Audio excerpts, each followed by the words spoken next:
Hey, what's going on? What's going on, Dan Morgan? Dave Canales? Yeah. Mr. Tepper, he's there too? Okay, good. How y'all? How y'all doing? Oh, nothing, man. I'm just sitting here on Inside P Town, getting ready to give the viewers my draft grades. I thought you guys did good. Yeah. Okay, you still got some work you guys are doing. Okay, so you're still cooking. Okay, good. Because you guys absolutely cooked. I mean, you absolutely cooked. I'm gonna make sure the viewers know that. Yeah. All right. Well, I don't want to take too much of your time. Tell Mr. Tepper and the wife I said hello. Tell Dan I say hello. All right, Dave. All right, Dave. Y'all keep doing what you do. All right, keep cooking. All right, keep pounding. All right. All right, bye.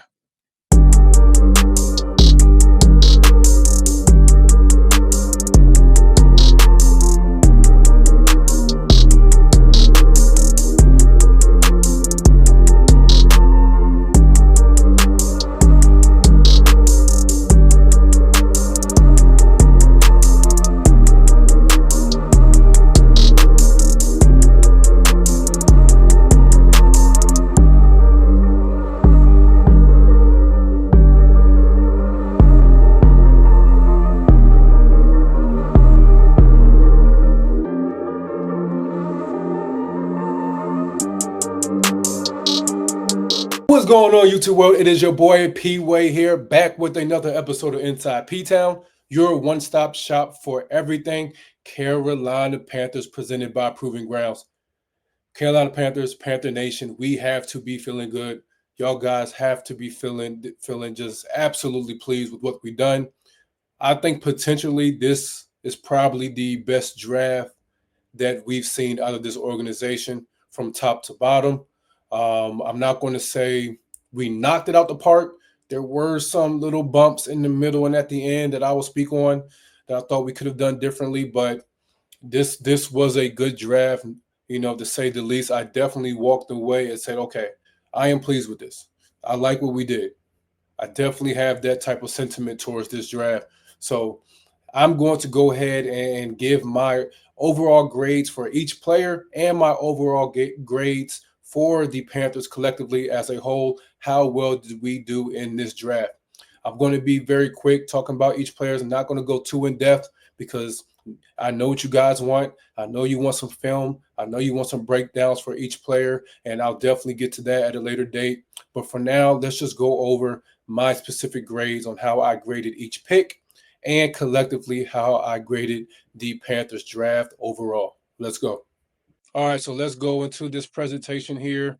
And here's my draft grade scale, as you can see. So an A is 4 points, A minus 3.7, B plus 3.3, a B is graded as a 3, and so on and so on. So you guys can get an idea on exactly how I graded each pick.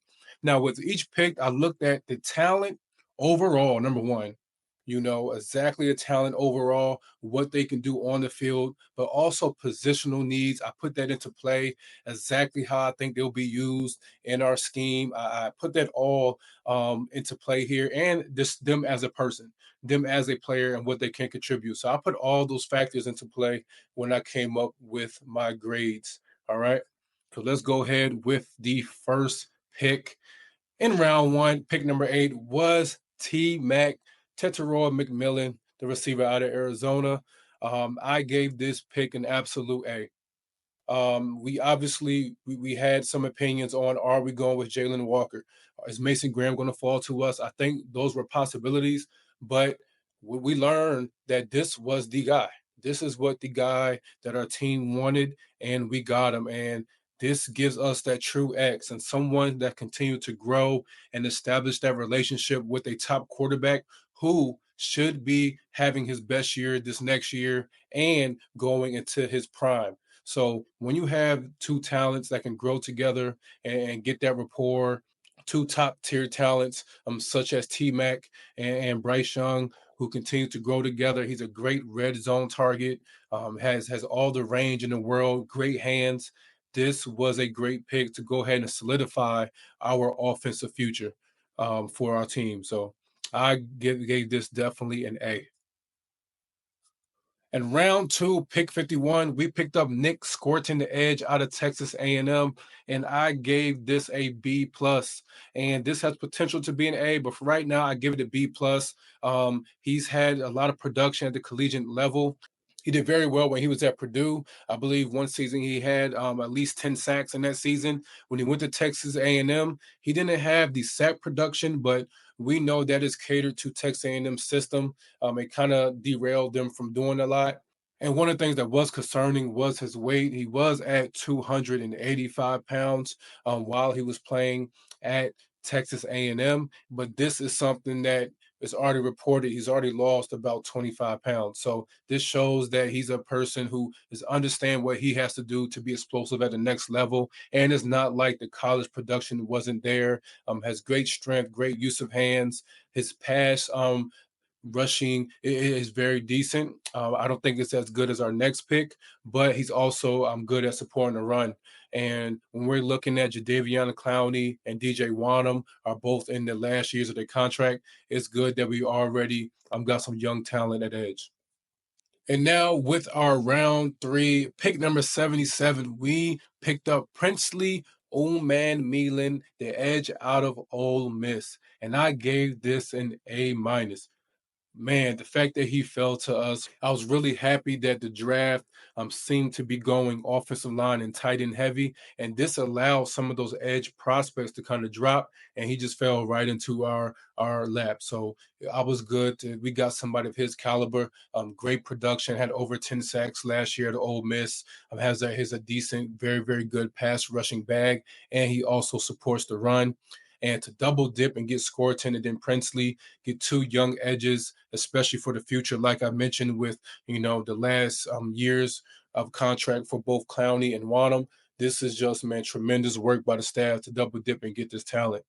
He has a natural bend coming off the edge. He gets off the line really well. He said that he really likes watching pass rushers like Von Miller in his prime, who he kind of models his game after a little bit. So, I'm excited and I'm very, very exactly. This was definitely, I think, my favorite pick from this draft this year was getting Princely here in round three. All right, with round four at 114 was picking up Trevor Etienne, the running back out of Georgia. I gave this a C plus. I just thought right here at this position we could have went elsewhere at safety or corner. I do understand the necessity to get a running back, especially a future running back for years to come. Rico Dowdle's on a 1-year deal, and obviously with Brooks' injury history, it's really up in the air on, when is the next time he's going to play. How's he going to do when he bounces back? So kind of securing that second and running back, I see the validity in that, but I wasn't really a fan of exactly this pick at this place.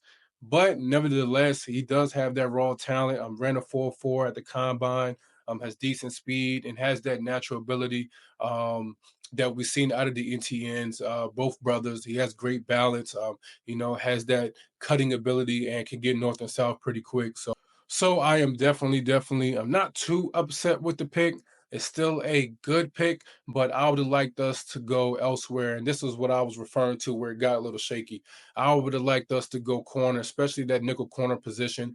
We still going to need somebody to fill that role or safety at this point in the draft. I thought that would have been a better option.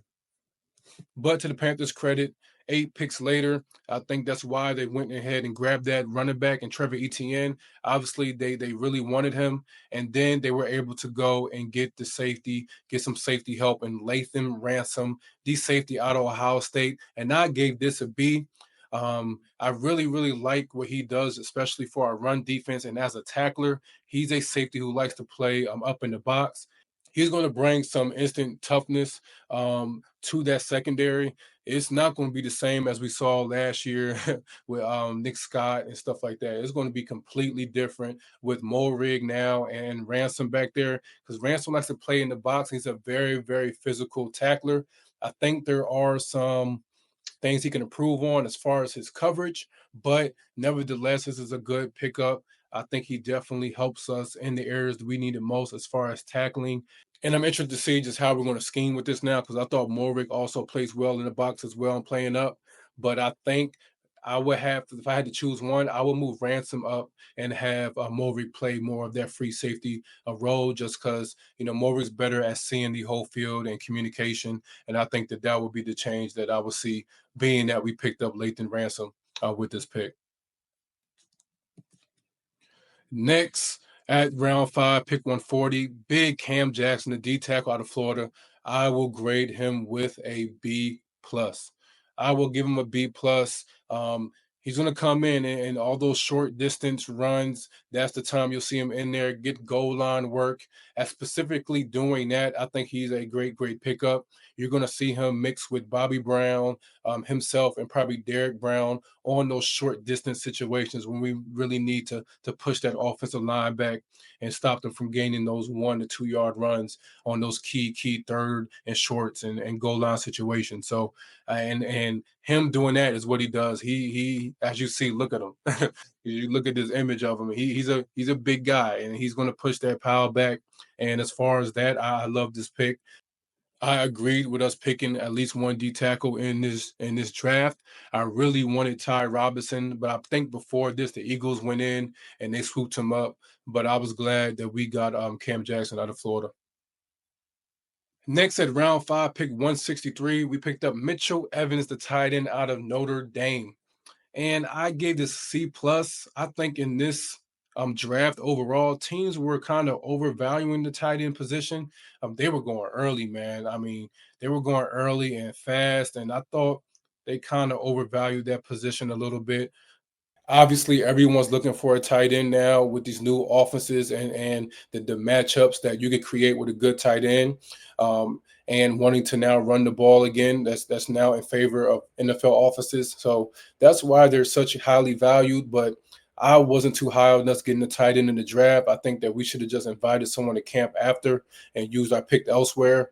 But Mitchell Evans definitely has some value, has some production at Notre Dame. He is someone that I can see getting to that tight end 2 role as time goes on alongside Jatavian Sanders. So I'm not too mad at the pick, but this was another example where I felt like we could have went elsewhere.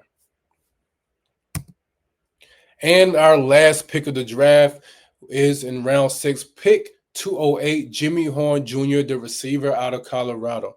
And I absolutely love this pick for multiple reasons.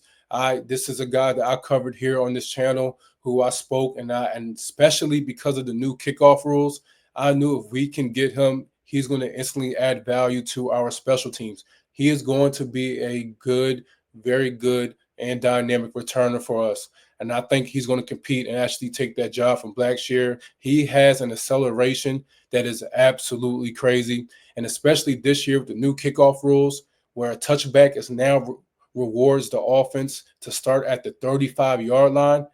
Teams are going to be forced now to allow the teams to return kicks. So this gives him an advantage and an opportunity to prove it himself as a returner and special teams. And I'm already calling now, one of them are going back to the crib. Before this year is up, one of them are going back to the crib. So I definitely like this pick. And as Steve Smith Sr. recently came out with a video really digging into how he saw him at the Colorado Pro Day and what he's seen out of film out of Jimmy Horn. He is a very underrated route runner, creates good separation, has great speed, and I see him really developing, and he could possibly turn into that true slot receiver and take over after Adam Thielen is gone. So this is a piece that they saw value for special teams, and they also saw value in his future growth. And I'm telling you, Jimmy Horn Jr. was invited to the East and West Shrine Bowl, and where the scout saw firsthand, he was absolutely cooking defenders. I mean, just absolutely embarrassed them. And he did so well, they told him that he shouldn't even play in the East and West Shrine game because of how much work that he was putting in those practices. And he was absolutely cooking. I remember, I think our special teams coordinator was there, Darren Bates. I think he's assistant special teams coordinator. I believe he was there at the East Western Shrine Bowl. And like I said, they told him, hey, listen, you don't need to do nothing else. You're going to get drafted. We've seen enough. And just that elite route running and stuff that he displayed there, it really improved his draft projection. And I'm so glad that we, with the last pick, went with this. And I know a lot of our fan base is not familiar with his game. So they were questioning, why are we getting another receiver? We got so many holes elsewhere. Trust me here. I'm telling you right now, we are going to be very, very happy that we went with the last pick and we got an absolute steal. So lastly, here is the overall grade score, which averaged out to a 3.11. And overall, I gave us a draft grade of a B. So, Panther Nation, let me know how you guys are feeling. Are you happy? Are you excited? Do you feel like we've done a good job? What could we have done differently? Let me know about our picks. Like I said, I gave us a B. I felt like we did a good job. I think this potentially could be one of the best drafts that we have ever had. And I like the vision of this team. And we definitely have addressed, a lot of holes on this team, and we still have some work to go. I know we're going to do some post draft moves as well. I believe I saw we just signed Icky. We just accepted his fifth-year option. I just saw that came across our ticker. So there's a lot more we're going to do, and I just need our staff to keep cooking. You know what I'm saying? Keep that risk going, keep cooking, keep doing what they're doing. So this is your boy P Way, man. Go ahead and like, comment, and subscribe. And until next time, like I always say, man, no matter what you do, make sure you do it with love. I'll see y'all next time.